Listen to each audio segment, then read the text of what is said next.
emitting. There we go. This is a doctor. Okay, thanks. I didn't even think about that. Wow.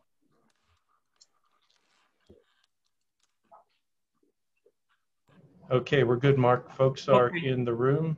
Thank you, Cal. Thank you, John. Yep. Welcome, everybody, to what I think is the first ever Caroline Town Board Zoom meeting. And I hope everybody is doing well and during this pandemic, and that everyone's following the best practices, and I wish everybody well. I know it's a stressful time. I think at this point, we would like to ask people who wish to address the board during privilege of the floor to raise their Zoom hand. And let's see. I believe that's toward the bottom right of your participant thing. There should be,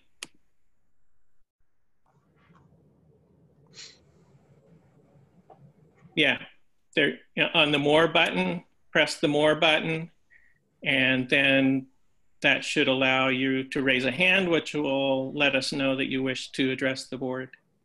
I'll be keeping an eye out for raised hands. Okay, I see a couple. Oh, good. Okay, I saw Alexandra first, so I will find her in our list. So is Bob Gage first, John, or not? Judgment call, I saw Alexandra first. Okay. I'm going to mute her, and then we'll hear from Bob. Okay, go ahead. Hi there. For what it's worth, I did see Bob's before mine, if you want to let him go first. No? Oh, I see two hands. It's probably okay. Okay. No slight intended, Bob.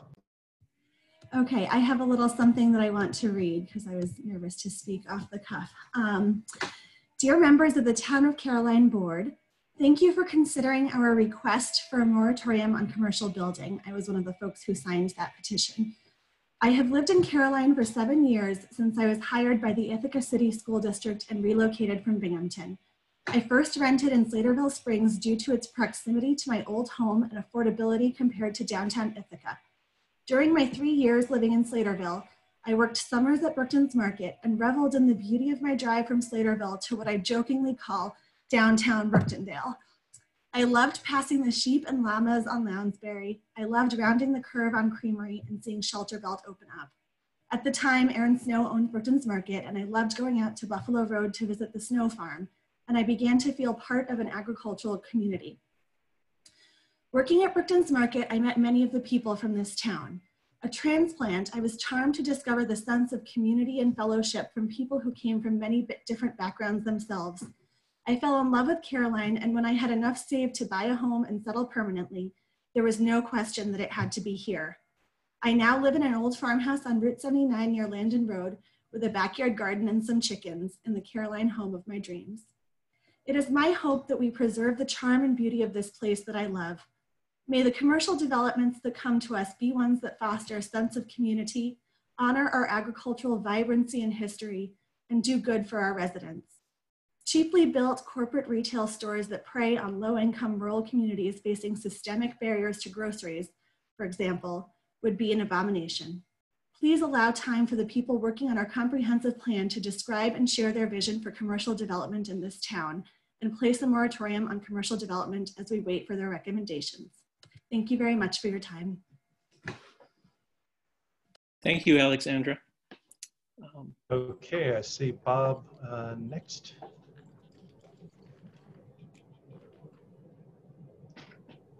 Good evening. Evening. This is Bob Gage. I'm with GBT Realty. We are a development firm out of Nashville, Tennessee. Is everyone hearing me? Yes. Yes. I am. Great, great. Thank you. Basically, we are just here looking to build a retail store. I understand that the board is going through a process now to basically make it legal for us to build in this location. We are not asking for anything more than what the board is considering at this time. We're just a little bit ahead of the curve, it appears. We are looking to build a 9,000 square foot retail store at this location, and currently there is no zoning at this location. So this should be a use by right as we're looking at it today. And with the further ordinances that you're putting into place, I think would make us just a little bit more legal in the eyes of the board there locally. So with that, I guess that's about all I need to say at this point. I'll be more than happy to answer any questions if any of you have any whenever we come to this agenda item. Thank you, Bob. Thank you. Yep. Is there anyone else that would like to attempt to raise their digital Zoom hand and address the board? If you can't find the feature, I'm also watching the chat. Oh, actually, that's not enabled. Never mind. Okay. Or maybe we could unmute just temporarily so people. Oh, I see. I see Catherine's hand. Is that a raised hand at Catherine? I think so. Catherine, I'm going to turn you on, okay? Hello. Hi there. Hi. For some reason, my hand raised, I went to the chat, but it's disabled.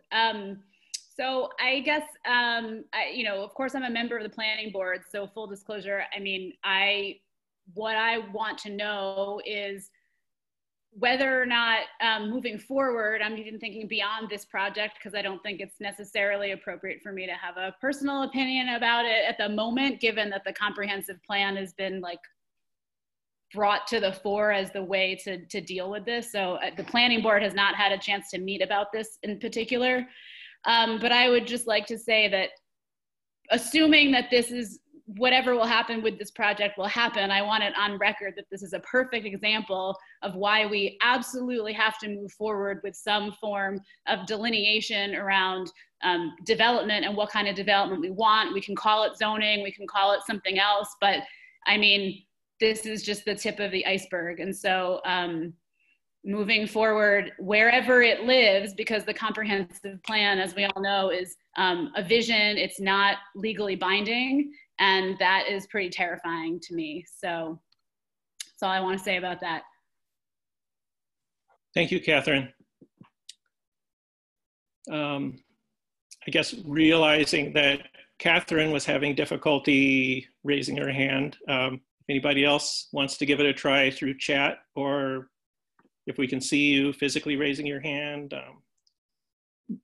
Can I suggest that we unmute temporarily so people can just say I would like to speak? Yeah, and also enable the chat. People can use the chat. Okay, you're right, Irene. I will do that, I think. I do want to just note for everybody's sake that the chat is, this meeting is being recorded and the chat is part of the recording, and it will be recorded as well. Thank you. I set the chat so people can chat to us and, and back. Thank you. Any other comments for the town board?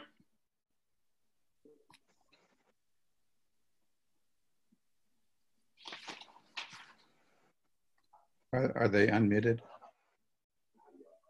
Or can you unmute them, John?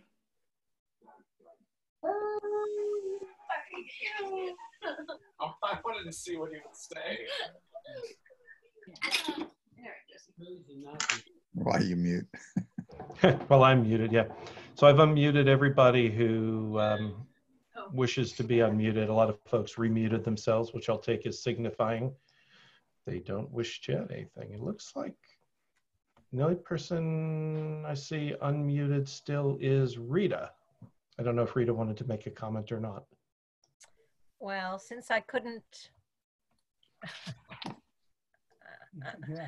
right. Since I couldn't find the mute button, I'm on. So It's not compulsory, Rita.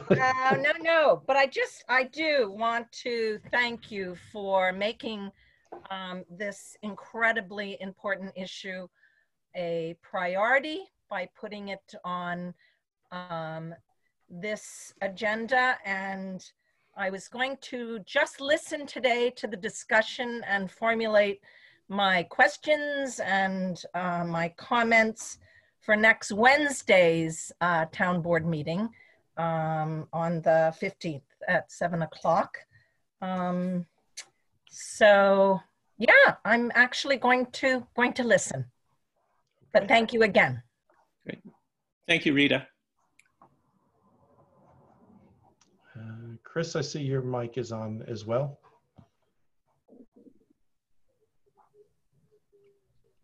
Chris Wilbur, anything?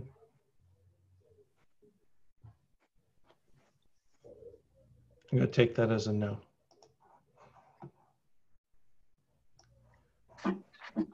So it looks like, I think, Mark, it looks like everybody who wanted to comment has. I'm being a little bit patient because of our technical learning curve here, but anyway, I take it that everybody has spoken that wishes to speak to the board. And if you didn't get to speak, but you wish to provide comments, then a good way to do that is to email them to the town clerk, Jesse Townsend. That's just clerk@townofcaroline.org. So, okay, thank you.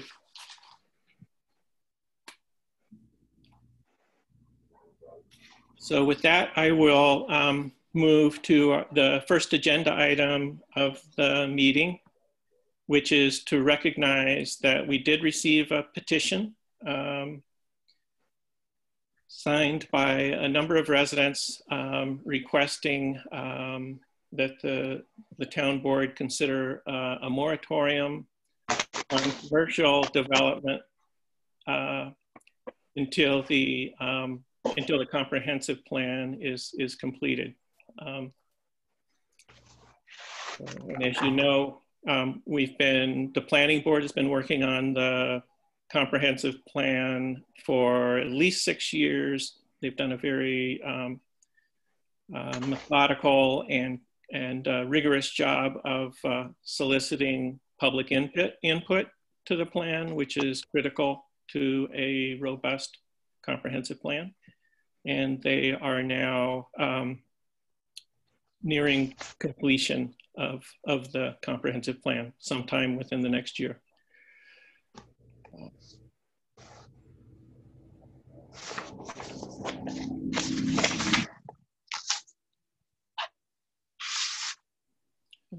see. I'm actually gonna, so we wanted to recognize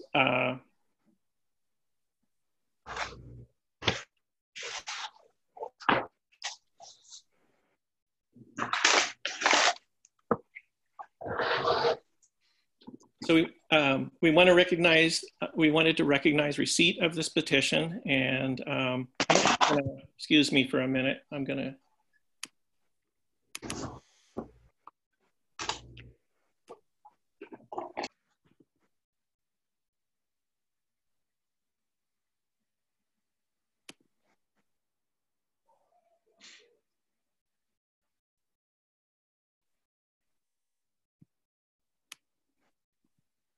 Is the petition showing on your screens now?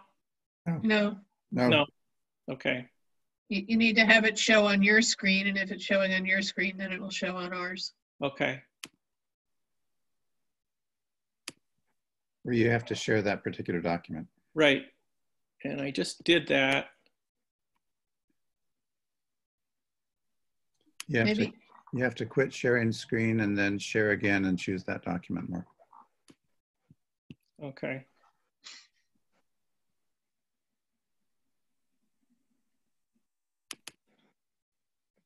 There it is. Did it show up on your screens? Yes. Yes. Okay. And so this is the language of the petition, which I think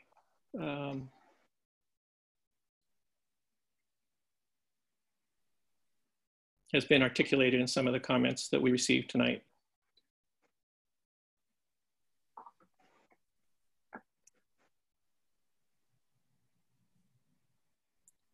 And then these are the signatures.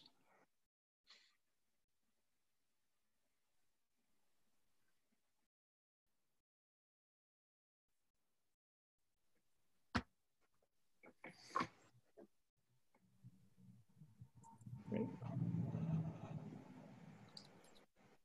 So I guess I would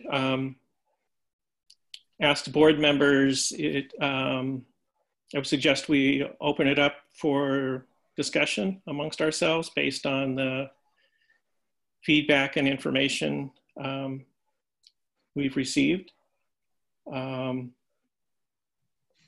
I'm happy to start that discussion if you'd like, but I would also be happy if anybody else wanted to start as well.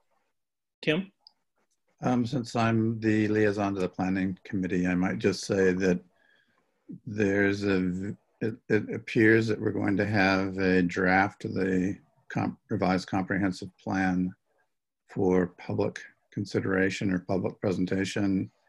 Ideally, probably roughly by June. Things have gotten slowed down because of the COVID. And if that happens, that means we will be able to do public presentations throughout the summer and work on finalizing it for consideration probably by the board in the fall.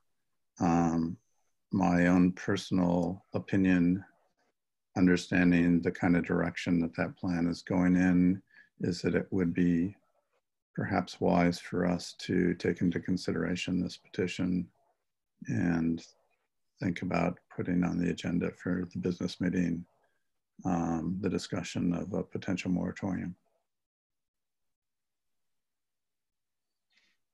Great, thanks, Tim.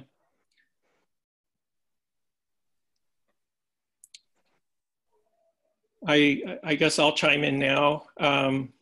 And so from my reading of New York State Department of State document on land use moratoria and their purpose,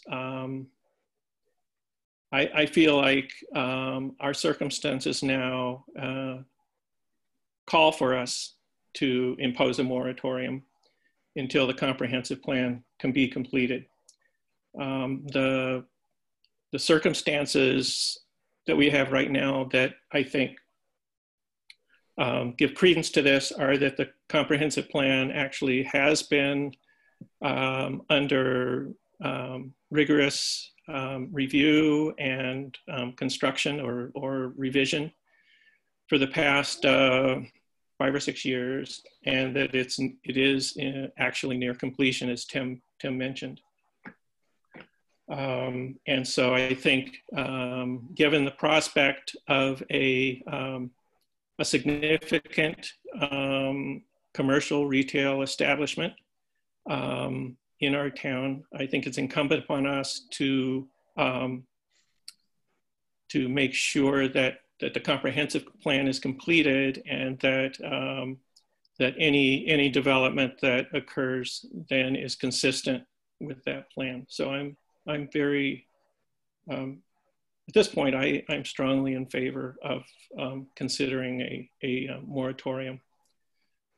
It is a pause. It's not a prohibition. It's a pause that allows the town to complete its work and make sure that development in the town proceeds under under what's prescribed in the town vision, the comprehensive plan. So those are my feelings at this point.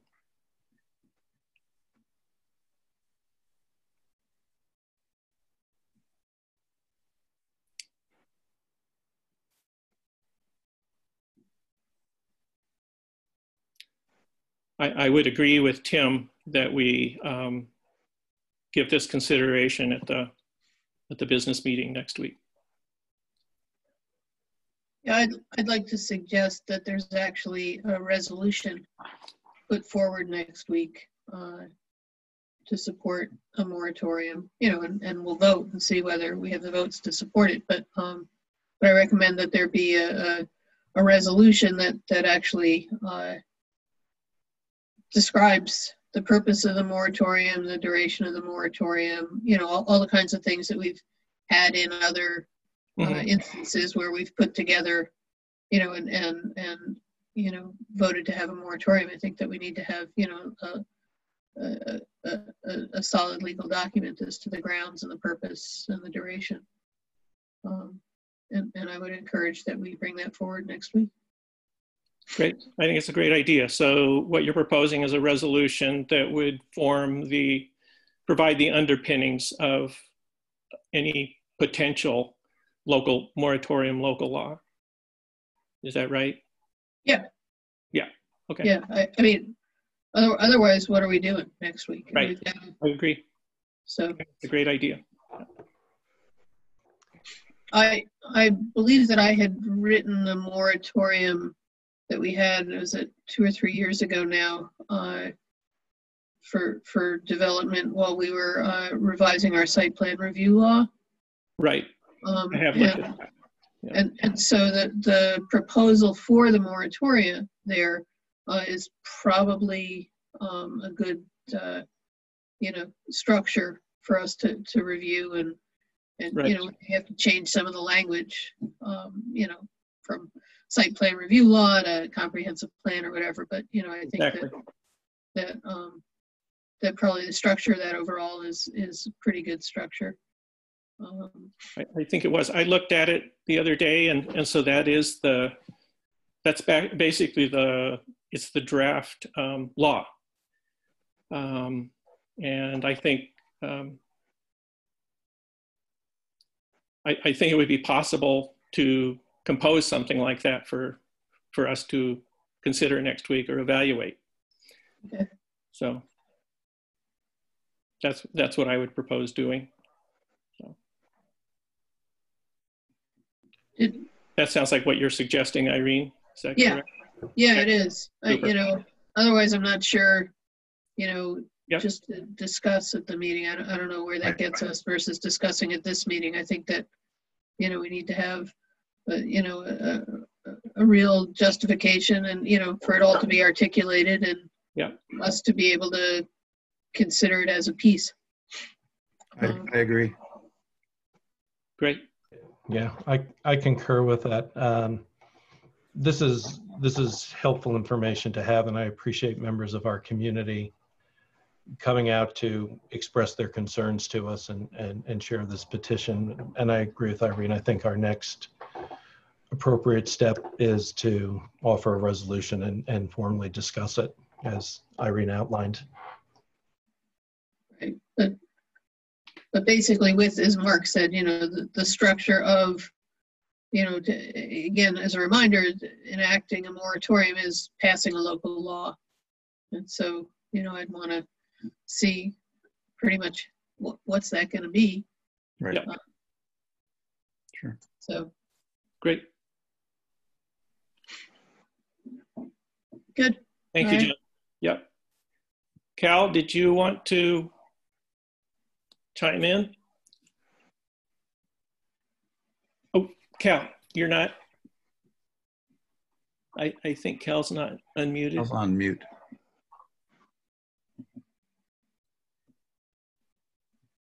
On my end? Yes. Mm-hmm. Yes, now. Just now. Sorry, Cal, that was me. When you were fixing your camera, it was making noise, so I muted you temporarily. Sorry about that.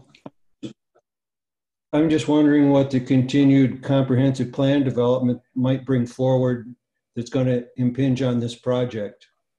I mean, as Mr. Page commented, you know, they've kind of got a certain right by use. You know, it's not prime agricultural land. I mean, that's one thing I think of. There were mentions about concerns about water and sewer, and I don't know. I just,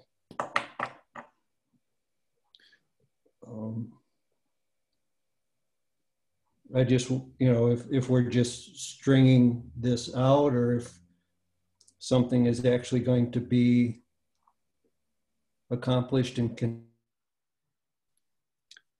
Cal, can I?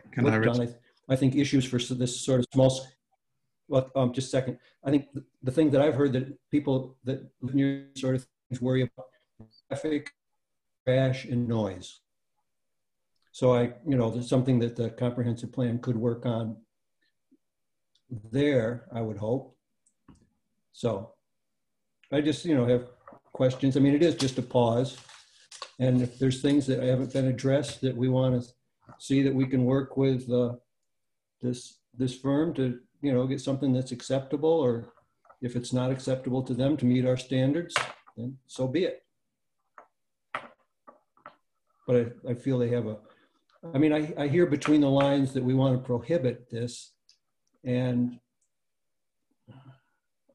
I think we're getting into dicey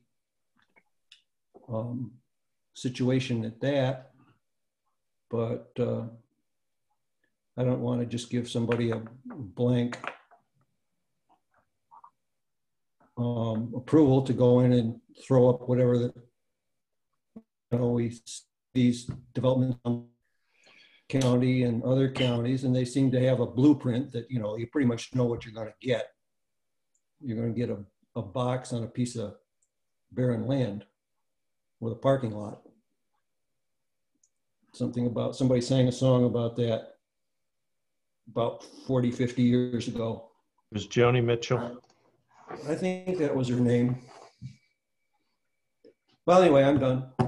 Tim, did you want to say something? Yeah, I mean, I would just say that I do believe that there is going to be language that's being developed in the revised comprehensive plan that will call upon the town board or encourage the town board to take into consideration aspects of commercial development, if not zoning. So it is going in that direction. It's unclear how strong it would be one way or the other, but I think it's well worth our while to wait and see what the planning board ends up delivering to us in regards of future planning. I might suggest, in order to have a handle on kind of how the plan is developing, that perhaps we invite the planning board to talk at our next meeting to update us on the process. I think Tim's given us a great 50,000 foot view, but I'd be interested in hearing a little more kind of the details of how it's progressing and, stuff like that. I think we need to hear that in order to kind of fairly consider this and be informed. I will. I will say that, and I can share it with you. I did inquire with Bill Podolka about their plan for the next year, and in typical Bill fashion, he sent a very thoughtful and detailed description, including consideration of delays from the coronavirus pandemic. So I certainly, we could invite Bill to come, or Irene. Yeah, in some ways there's a moratorium on that building right now. I think Irene wants to speak. Is she muted or something, John? You're muted, Irene. Okay. Or maybe, yeah. She's lip syncing. I didn't do it, Irene. Let's see. Yeah, well, it told me that the host had muted me. So, so anyhow, I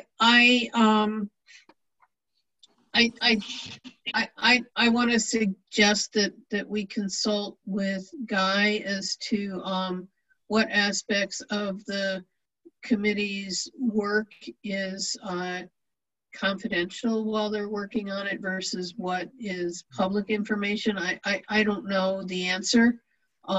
It could be that more about process is able to be shared, but not content. And I could be wrong. I really am not trying to be authoritative here. I suggest that that we consult with our attorney to find out what's the appropriate kind of information to share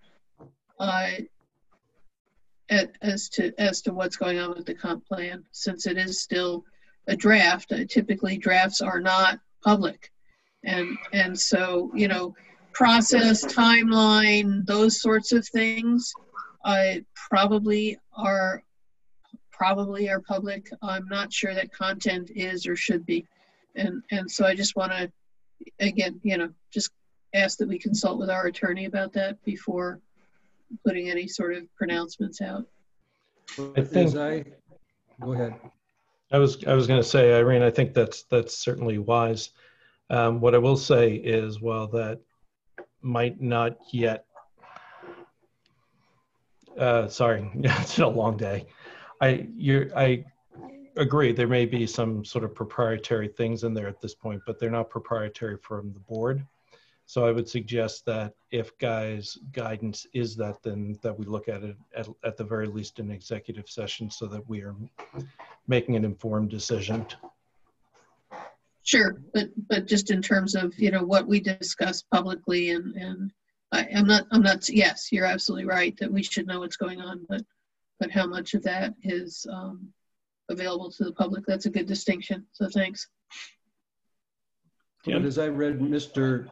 Crow's correspondence up to this point with responses to questions, it seemed to me he was suggesting that why do we want to go there on a moratorium? Well, and that's what I've asked Cal for people to, you know, articulate for next week, is a proposal that justifies the grounds for the moratorium and the duration, the purpose, all of the kinds of things that are usually incorporated in declaring a moratorium. The purpose, the duration, the grounds. Yep. Thank you, Irene. I think so.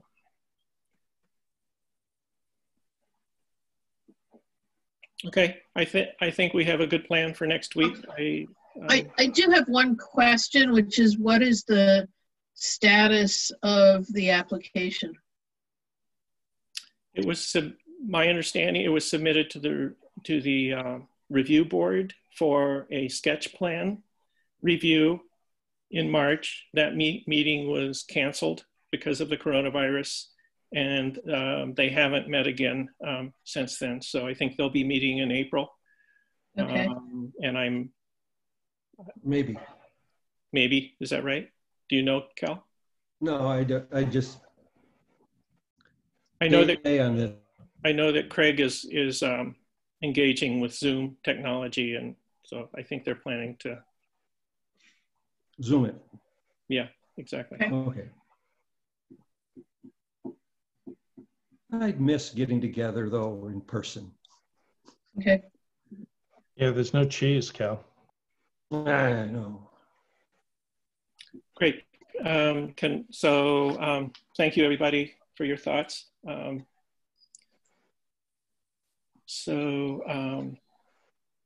With that, unless anybody has any more additional comments or questions or concerns, I'll move on to the next agenda item. And that is discussion of how we might do some local outreach about the COVID-19 pandemic. I sent you the materials that the Dryden Planning Group generated. So yeah. Mark, can I suggest that you change your share screen? Oh, sure. We still got the petition that we're looking at. Sure. I forgot about it. Yeah, that's okay. So. Great. Yeah, thank you for reminding me. So, what do we need to do? To talk about what we want to do in terms of COVID outreach. Yes. So I think one idea that was out there was to maybe we could form a small committee to work on this. There were some very tangible things that the town of Dryden did One of the things they did is they created I thought, a really compelling informational piece for the shopper, which included local businesses that had pickup and delivery service, and services that people could avail themselves of during this time. So, and I know Irene, you spoke early about wanting to create something like this, so I wanted to get your thoughts about it. Yeah, actually, my thoughts are there's a lot of information. It's changing fairly quickly. I do what I try to do to keep up with it, watching the governor's stuff and tuning into the county meetings for municipal officials. I'm even on Facebook, believe it or not, to watch the announcements that are coming out and the various updates. Frankly, I worry about the town trying to get into the weeds and updating people on all of the minutia and all of the day-to-day changes. So we don't have really the resources to do it. Mm-hmm. I think that there's one resource that I absolutely have really come to appreciate over the past few weeks, and that is 211. And I particularly appreciate 211 for our residents because, as we know, we don't have great internet here. There are still roughly 300 households that do not have access to broadband. Add to that the number of people that even if the broadband wire runs in front of their house, they can't afford it. We've got a lot of people without access to good internet. And then people who maybe don't have computers, can't afford computers, don't know how to do it.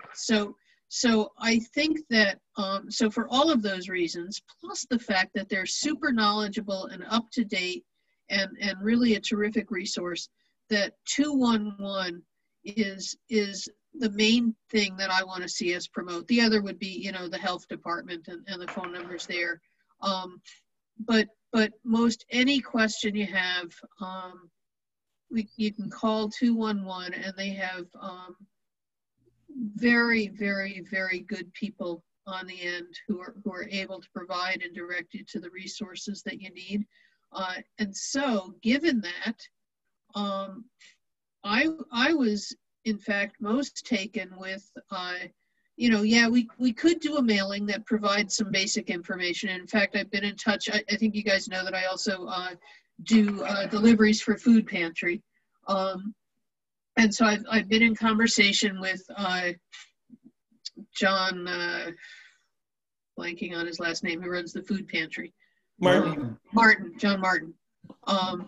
To see if we can get some messaging to put out about the Food Pantry, because there are likely, possibly many people who never envisioned themselves needing Food Pantry before that may now need it.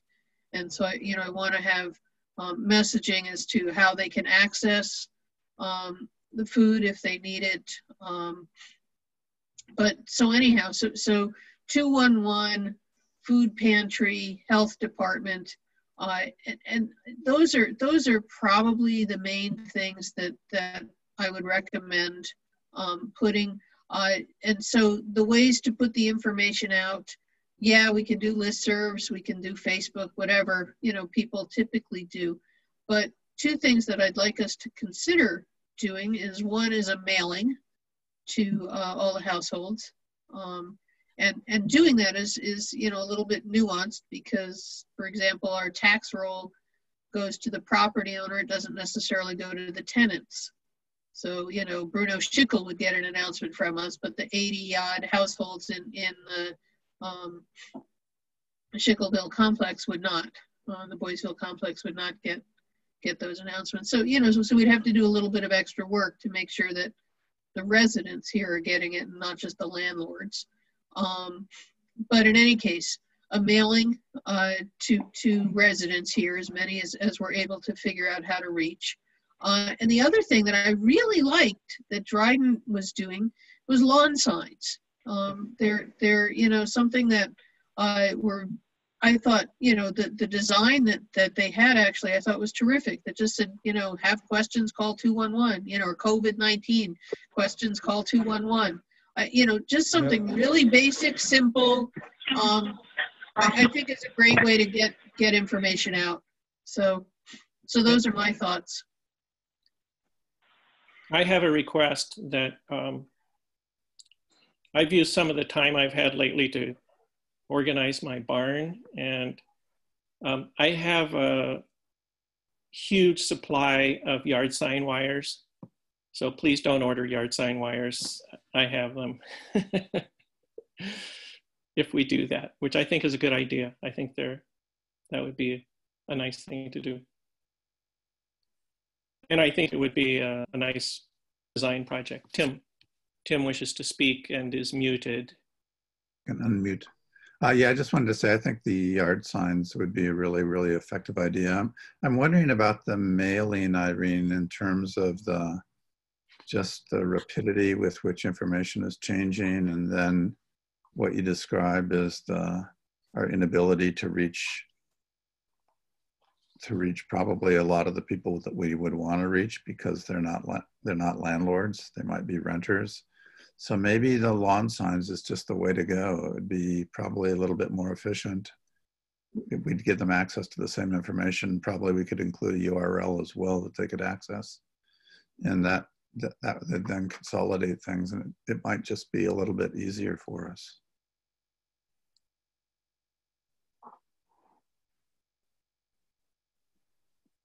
Yeah, I like that. Code Officer Greenhouse has a comment. So I appreciate your discussion about this. And the first thing to share is the dynamics of everything changing are just mind-boggling. So I've been focused in my lane for the most part for code enforcement. And there's tremendous misunderstanding in the construction community and the landscaping community what they're allowed to do. And so I've been trying to get out there and get information, but just today I got 2 complaints about a company doing excavation work with multiple workers on the job site. It's really not clear to me that people know that with very limited exceptions, you're only allowed to have 1 employee on a work site. And that for landscaping and tree work, it's only maintenance and things like cutting down a tree or a tree limb that's in danger of damaging the home is allowed right now. So I spent the earlier part of last week going through 13 executive orders to try to puzzle through and tease out what's going on, because even just for the limited scope of the code enforcement, there's no information from DOS, and they kept pointing the finger. And I kind of got a little bit upset and wrote them quite a letter in a 6-page document that I wrote because I'm trying to figure out how to do my job. And then Friday we got some information. So so I guess the point I'm trying to make is it's clear that there's a lot of confusion. It's clear that people don't even know where to go for resources. So as an aside, I realized it would be wise to visit our 4 food establishments in town, and they were all great. Everyone was trying to do some really smart stuff to keep their employees safe and their customers safe, so we should be really proud of them. But what I found fascinating was only 1 out of the 4 establishments had heard anything from Ag and Markets about their guidance document. So I gave it to them, and I gave them a social distancing poster as well. And everyone was pretty receptive to that. And they knew I was there to help, not to, enforce anything. So there's clearly breakdowns in how the information is flowing. So if we can do the 2-on-1 signs, that would be great. If there are strategic places you think we could post notices, I think that would be fine too. But perhaps on the website, if we had a big COVID resource page, because people should know nowadays where they can file a complaint. There's a new group for complaints. I could try to put together a short version of what's essential, because there's confusion about that. And then while the health department is really valuable, there's other information at the New York State Health Department. Right. So I don't think you want to overwhelm people, but it's kind of a trick question of where do you stop? So just to be clear, we have posted, John posted a page on the resources page, and then I've posted repeatedly information steering people to the New York State Health Department and the Tompkins County Health Department for guidance. And So I don't know. And also pointing out the 211 helpline to steer people to that. I don't know if more is needed or not. I think for you, you have a special group you're trying to reach, right? Right, and my group has expanded. It's quite interesting. I mean, I can intervene in a lot of things that you wouldn't normally think a code enforcement officer is supposed to do. And I reached out to the health department and I tried to explain to them that countywide, we could be their partners in certain things. So they're actually considering that because they're quite busy, as everyone can imagine. Mm-hmm. So the only thing I would think is, and maybe I didn't look at the website recently enough, but if there's just a simple section that says, here's, in one place, aside from the ongoing updates that have been great that you've been sending out, okay. I don't know if that's something worth considering. Just okay. like, here's the COVID page, and it might just be links. Okay. Check out the website and then let me know your thoughts. Okay. That'd be great.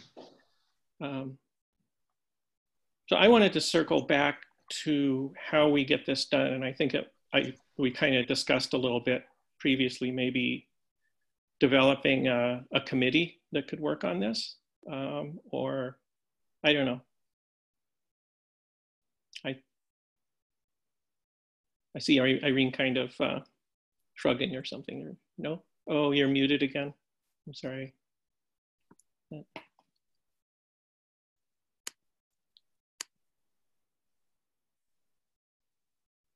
John, I'm not sure.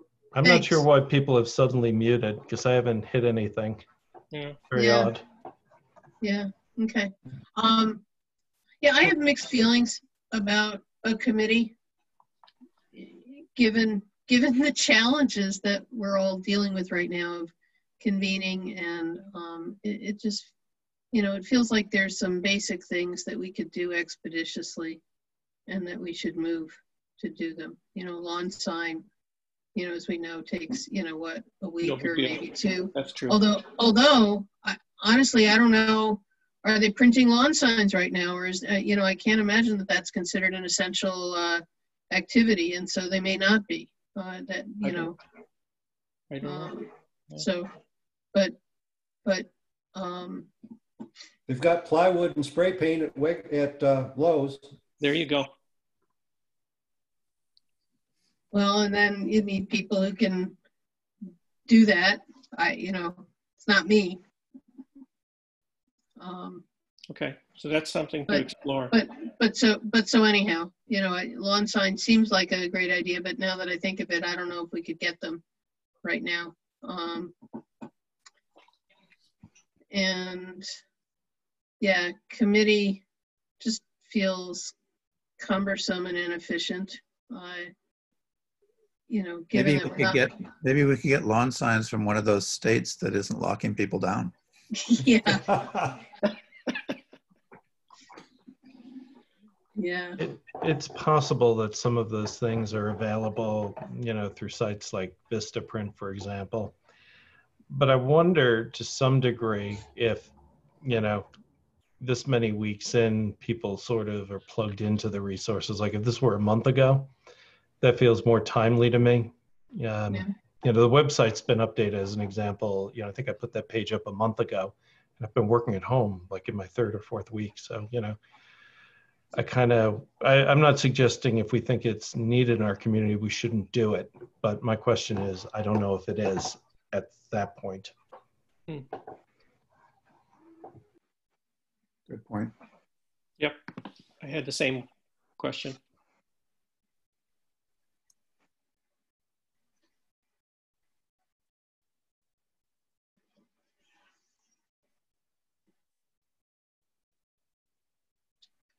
Well, I can do some homework and look into getting lawn signs and see if it's even a possibility and what it would cost, what the timeline would be. Certainly there would be some delay between putting an order in and sending it. So, and all of that just adds to the point that John just made that, yep.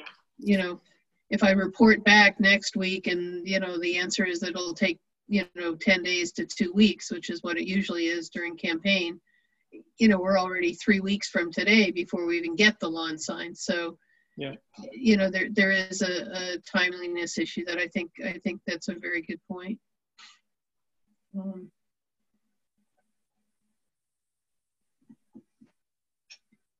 Okay. Great. Anything else?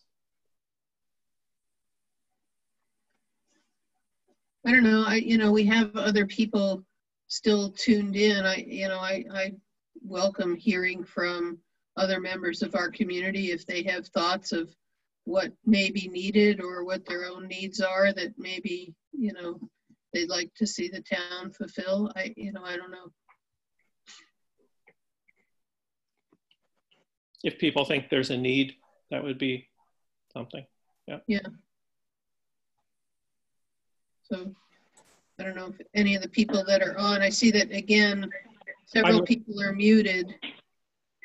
I don't know if you can unmute them so that we can hear from them if they have something to say.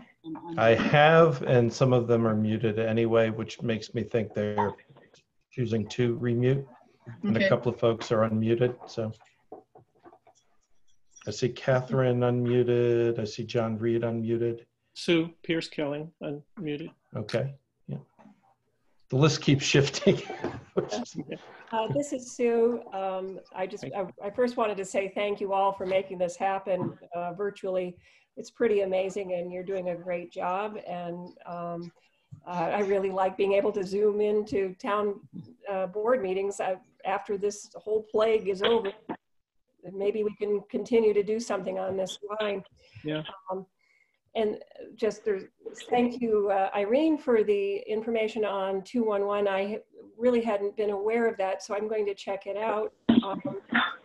I am so zoomed into what information comes available as it happens that I personally don't feel a need for more information, but on an organic level, I bet if you put out a posting to say to the people that are on the town's list that current information is available on 211, people would be happy to make their own signs and put them on. I would be happy to do that once I check it out, of course, but to put it on our lawns and make our own lawn signs. So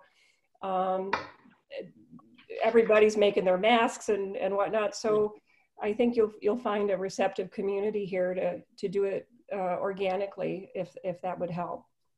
A great idea. Thanks. That's a cool idea.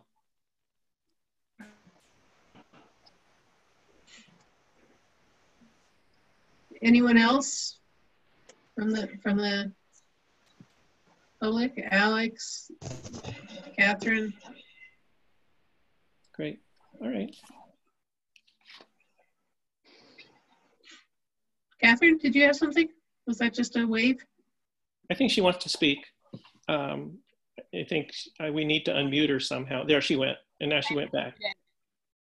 Just wanted to support everyone having time to do all the other things they need to do. Like I've been involved for work, I'm dealing with the resource list for Cornell Health, and I can just share that it's changing by the hour pretty much. So I would actually be happy to share those resources that I've spent a lot of time accumulating. Obviously, some of it is, college mental health related, but a lot is just general coping. And so I can certainly send that so you have it, but there are so many different places that are doing that I guess my feeling is that I don't think it's a good use of time for the board. Okay. Great, thank you.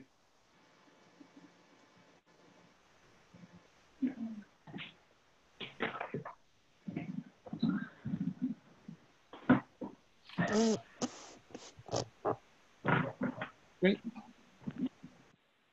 I hear somebody's coffee pot.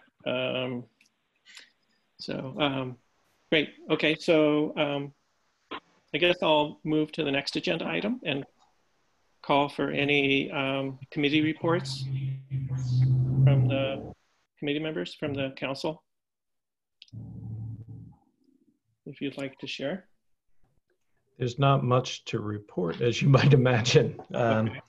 Just before everything struck in force and we started to shut down, I did attend the Joint Youth Commission meeting. Nancy did attend as well, and I think the next night the board voted her in.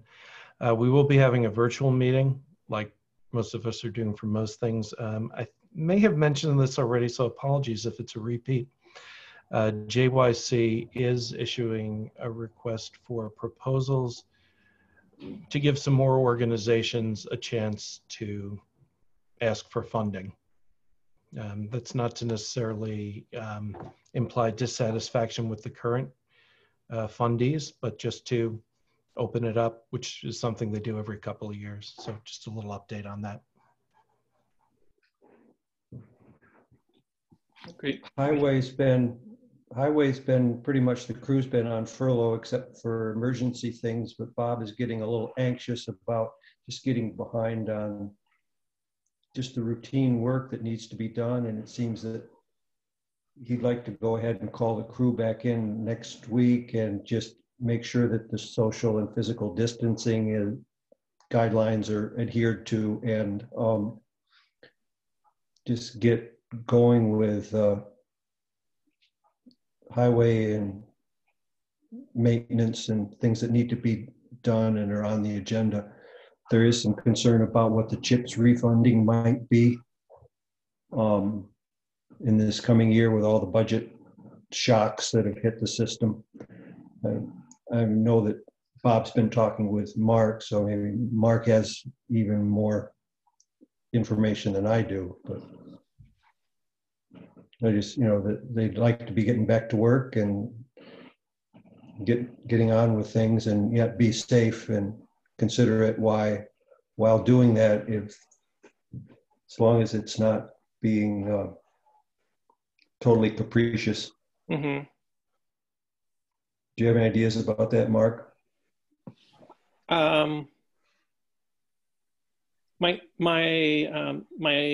memory is that that the sort of last decision was to hold off until like the 16th. Is that right? To basically do the at home on call basis work. Yeah.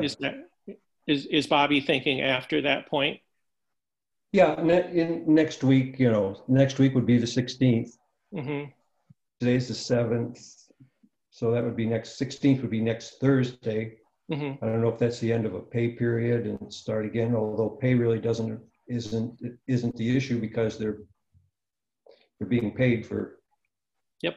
It's not like they're laid off. Yeah. But they're getting antsy about the backlog of work that's piling up, and it seems it's essential to keep the roads in. Although if nothing is critical, are we being amiss? Is somebody going to call us on it and saying, hey, I mean, the way they've been doing it right now is they do it on a call-in basis for right. For issues that come up. Like there was some flooding in Shindig Hollow because of a beaver pond, and they addressed that culvert and things like that. So I like it that they've been conservative to this point, and I think it's been a really good policy to reinforce the social distancing and the safety. And I think also that I've been speaking with other town supervisors and the county, and I know that Bobby watches the county closely, and I think that's good. So I think the county's working really hard to develop responsible policies for how to go back to work safely. So I think all of that is going to be important. And Bobby may have some more recent information than I do, but I know that's actively being discussed, and we should have more information pretty soon, I would guess. Okay. But that's great. Responsible policies for getting back the work, even emergency work that needs to be done. Right. Yep. Right. It's like Brooke wants to say something. Right. Brooke, He's sorry, I think he's testing the wind. He's mute. He's muted there again. we go. Now he's unmuted. Okay. Okay, I think it's unmuted. So the highway work, the road work is essential, so it's allowable. Yeah. The condition for essential work is they have to use good hygiene and social distancing, et cetera, et cetera. And I happened, for more than a reason, to visit Bobby briefly today, and he told me that they're going out on some work projects, and he's separating workers literally in 2 different trucks. So it sounds like he's got a good plan in place. He did distribute the hand sanitizer that we got for him. I got another gallon of that, so I'll talk to him in Brooktondale before I release that to either one, because there's a balancing act, I guess, of getting that stuff. But anyway, so they are essential. So there's a decision that needs to be made, about how important it is to take some chances, of course, but they're definitely allowed to do their work. Right. But I mean, we've had this conversation, and I think my understanding is that we're in agreement that we should be in sync with the county and take the lead from the county. And of course, they're doing the emergency essential work anyway, but I would prefer to err on the side of caution, especially this week and next, given the fact that we're at the apex in New York State and we don't know what's coming down, and I would like to protect them. Yeah, and can I just clarify about that apex? I think that really refers much more to New York City than it does up here. We're not really in the same curve as New York City is, and hopefully we don't end up in the same kind of frightening curve that they're in. Yeah. Well, we don't want to be in that curve. So. But exactly. But I also, just because they're hitting an apex doesn't mean that we are here. Anyway, just to be clear, my main point is to let you know that the decisions that you want to make based on safety and wisdom are totally sensible. I actually agree with what you said. I just want to make sure you realize that there's no restriction on that. Oh, yeah, that's the only point to make. Yes, we do. Thanks, Brooke. So I think it's pretty clear the town board's completely unanimous in supporting this conservative policy. Yeah. So, great. So I have a little bit to report on both emergency services and broadband. Broadband is very little, but I did hear that there's one resident who lives way out in kind of the very edge of the border of Caroline, and he and Hafley have been in touch, and apparently he'll be able to get some broadband service out there. So that's one more household served, but still the problem with the coverage for nearly 300 residents it remains unresolved, and I see that Tom Reed is having a meeting coming up later this week. I'll participate in that and raise the broadband issue. I think that I've certainly heard from several residents during this time that we're all homebound and more reliant than ever on internet.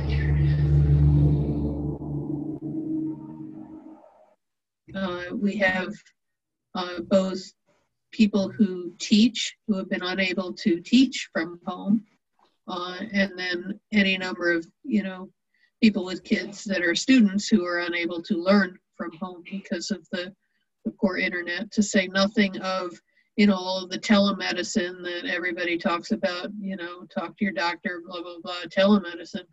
We don't have that access. And so, if nothing else, this pandemic is sure pointing up all the holes in our social safety net, broadband being just one of many, but one that I hope to bend Tom Reed's ear on, and maybe we can get some traction and some funding to get it done. Looks like Catherine maybe has a comment. Irene, in the CARE stimulus package, there was quite a bit of money for something called Reconnect, which was for rural broadband. I don't know if it's, a little bit could come our way or help things, but there was a fair good chunk of money that I don't know. Thanks, No Kel. harm done in asking. Yeah, previous rural broadband program initiatives and money have been limited to municipalities that have no broadband service. And so since we're mixed and have some, we haven't been able to qualify.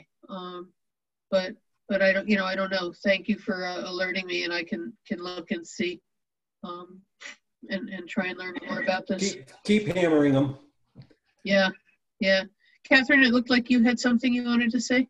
I just wanted to point out that another cohort now is all Cornell Health employees we're all trying to provide telemedicine, mental health, and medical, and we can't support the electronic health record out here very well. So I don't know if you're attending a meeting, I don't know if there's any initiative in terms of like policy advocacy, joining with Cornell, like upper administration to like address this.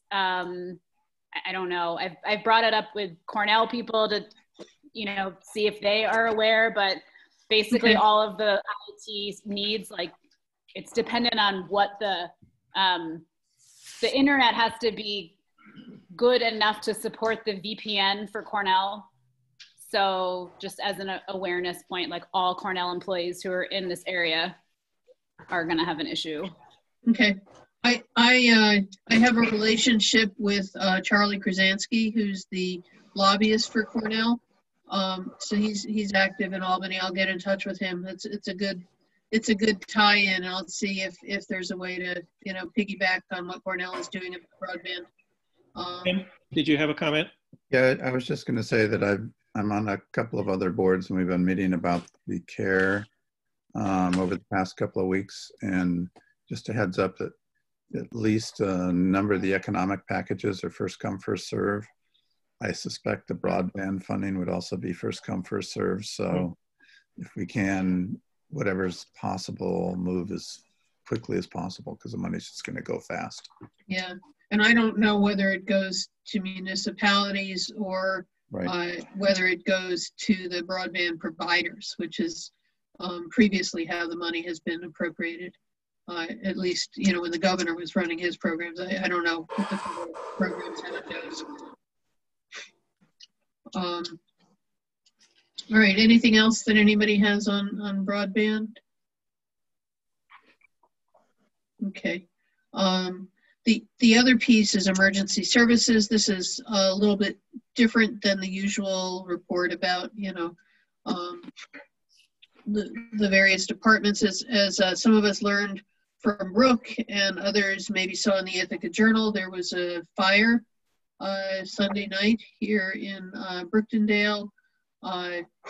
It's in a old barn along Brooktondale Road that had been converted to apartments. My belief is that they are all low-income residents in that building. One of them is a resident who I have been providing food pantry deliveries to for probably 7 years now. And in any case, and it happens to be that was the resident whose apartment was totally burned out. But all 6 of the residents in that building were displaced. They were being housed in the Best Western. Some of you may remember, was it 2-3 years ago, there was a fire at Fountain Manor, and residents were being housed at Best Western then. What I learned then, and again this time, is that they're only provided for like 3 days worth of lodging at Best Western, and then there's no more money to support them doing that. This landlord paid for Sunday and Monday night, and what I've learned is that Red Cross has picked up, and there are 3 rooms now being used at the Best Western.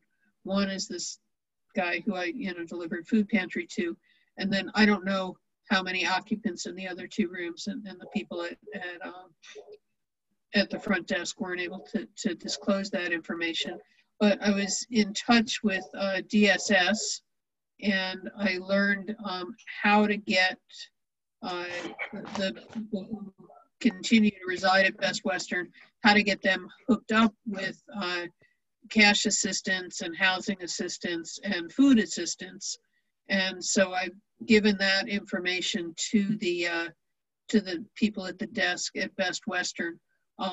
Last time around, when it was the fire at Fountain Manor, I had organized a community, various people from the community were cooking and providing meals to the Fountain Manor residents while they were at Best Western. This time, of course, that's not a tenable solution. But I was very pleased with DSS and their accessibility and responsiveness. So they are, however, I'll just say they are slammed. They told me that they have over 120 people that they're housing right now around the county. So they're really, under a lot of pressure too.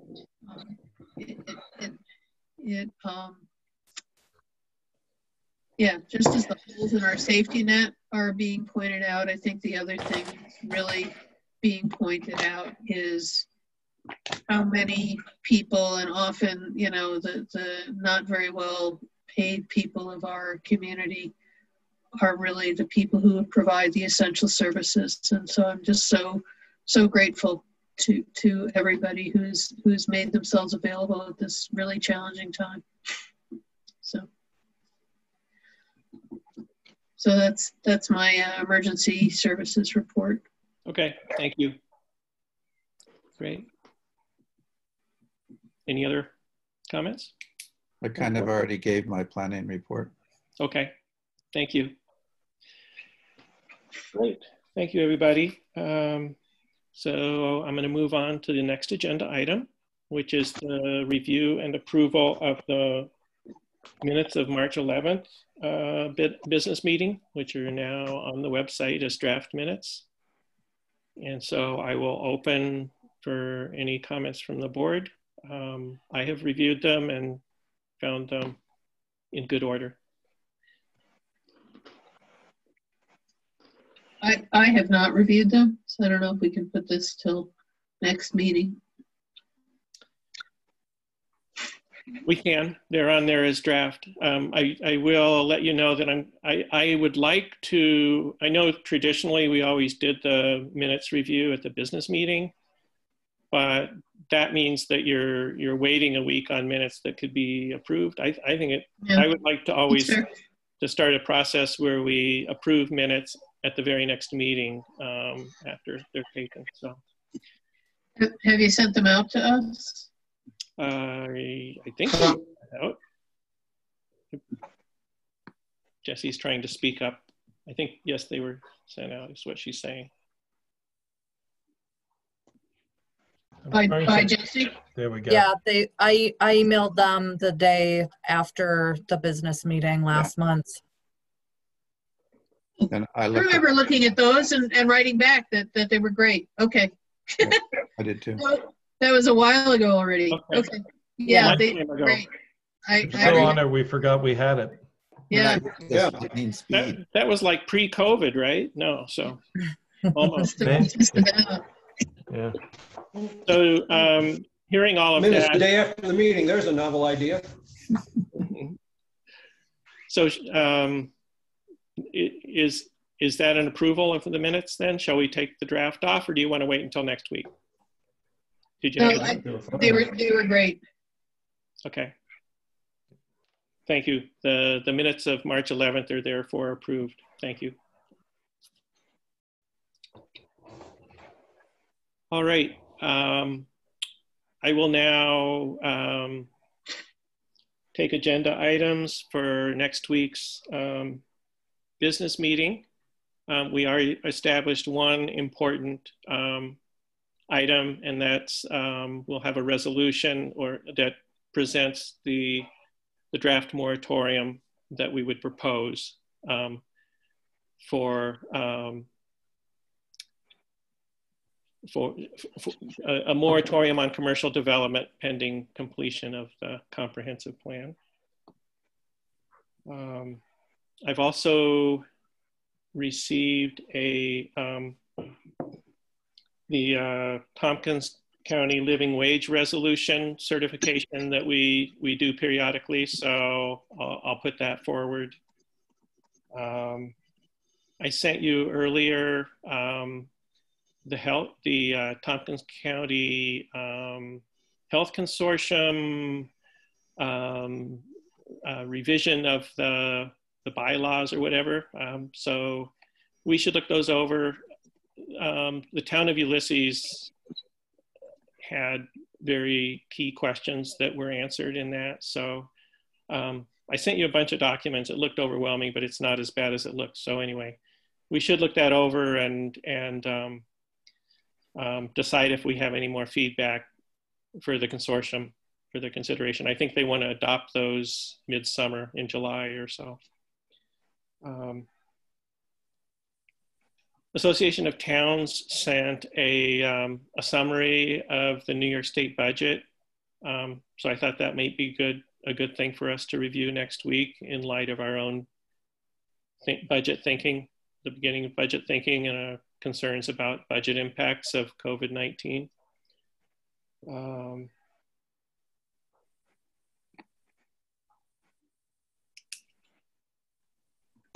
So those are the items I have.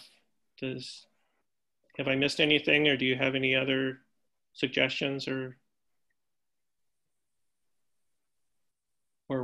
desires? I do not. Okay. Nope. And then can you remind me who's up? Then Jessie told me that she expects to have the vouchers ready by Thursday of this week. Is that correct, Jessie? I think so. She's nodding yes with a thumbs up. So John says he's on for this month. Is that correct? Okay. I've done the east end of the table.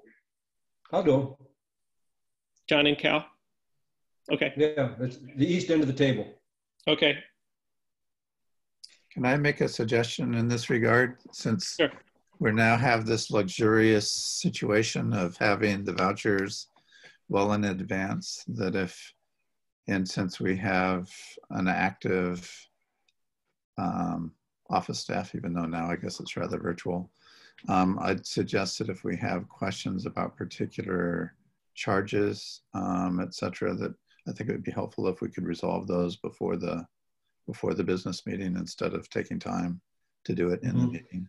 Because most of them are self-evident, and once we ask the questions of the staff.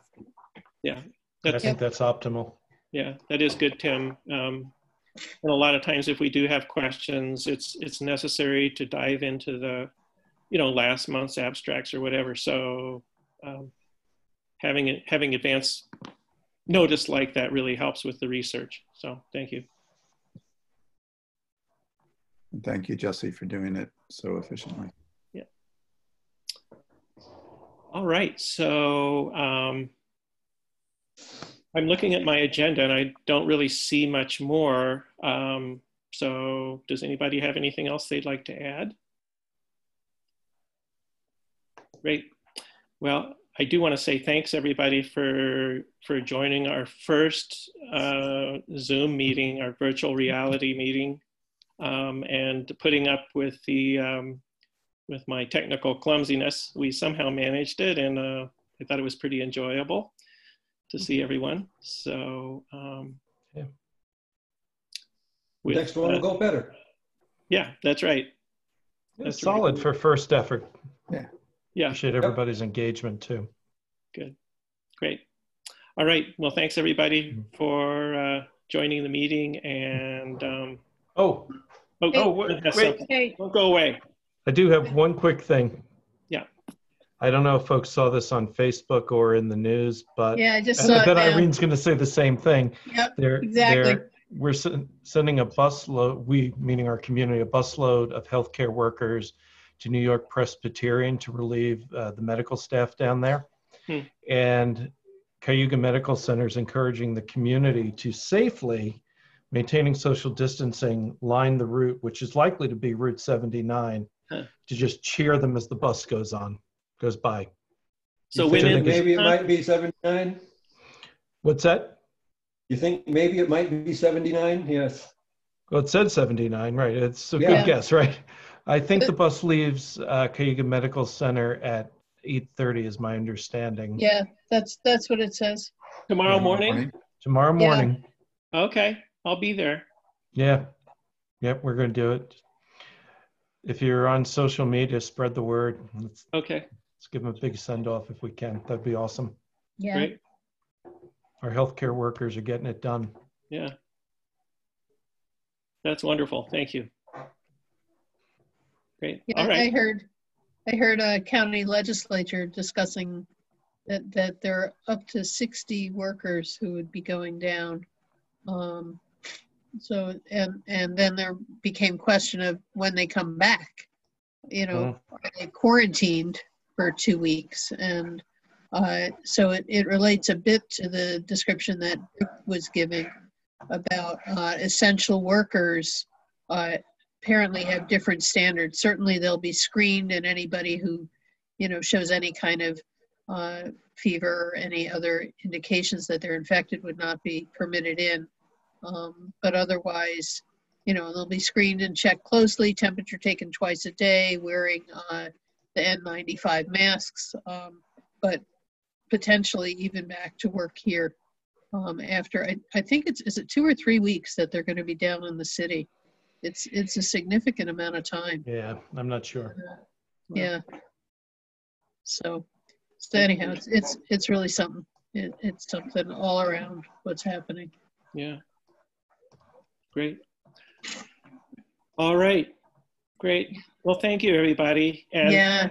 So I'm going to call for adjournment and note that the time is now 8:30 p.m. Wow. Good job. Maybe we should meet like this all the time. Yeah, really. I guess so. Yeah. All right. This was really well done. I appreciate everybody who came out to this. So thanks. Yeah. Thanks, everybody. Stay safe, everybody. Yeah. Yeah. Good stay night. home. Stay safe. That's right. Okay. Good night. Ciao. Bye. Ciao for now. Yep. Over and out. All right. Well, I'm going to end the meeting. Goodbye.